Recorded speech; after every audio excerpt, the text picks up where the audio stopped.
Hi, my name is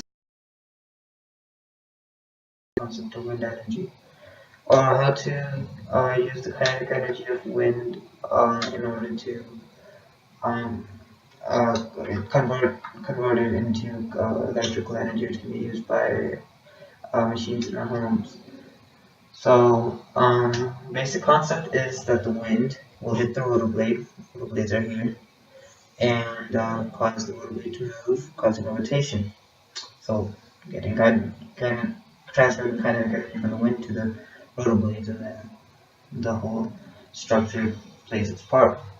Talking about the rotor blades specifically, one side has high surface area, has kind of an enclosing shape, so kind of enclosing the air between two.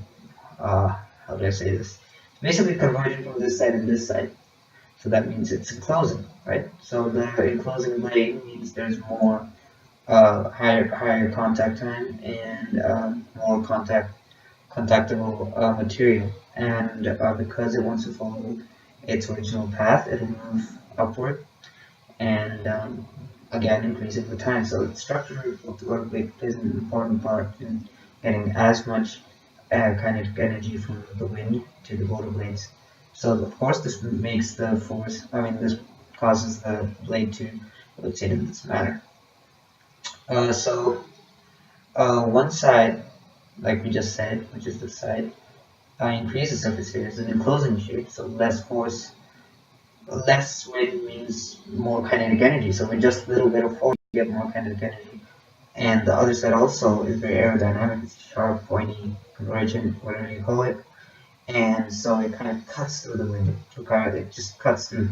So there's less air resistance in a way. So that means that with just a bit of a push from the wind, it'll cover higher distances. So there's higher, the speed of the rotation increases.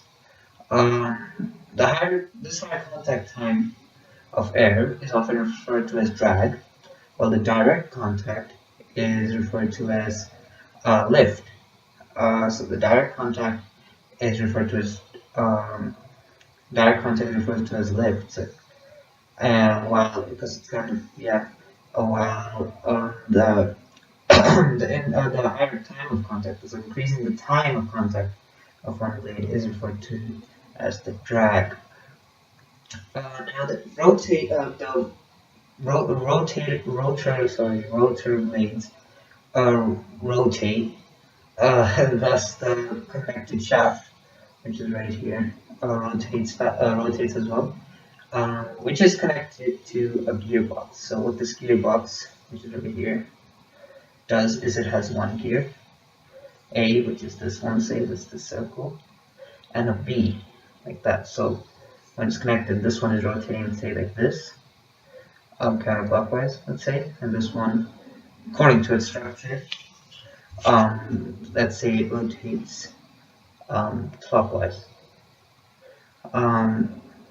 like so, with just 1/4 of a revolution of this, we have 1/4 revolution. So the rotations, the speed of the rotation increases dramatically.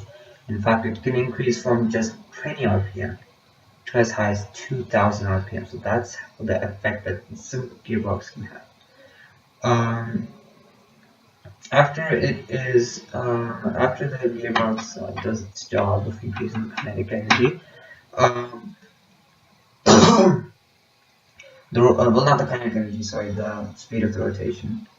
The speed of one time taken to rotate once, when it increases when it decreases the time taken for one rotation, the shaft, the gears are basically connected to a generator, where the gears are rotating. So the magnet in the generator starts rotating really fast, and when it's rotating really fast, it causes an electromagnetic field, and I believe an object gains electricity when it's in that field through electromagnetic induction, and electricity is generated.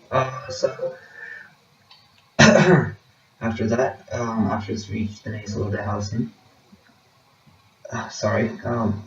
after it's reached the generator, sorry, it most of its job is done. So it is then connected to the grid, and yeah, on the grid, which is those towers, wires that you see when you go on a journey on a trip.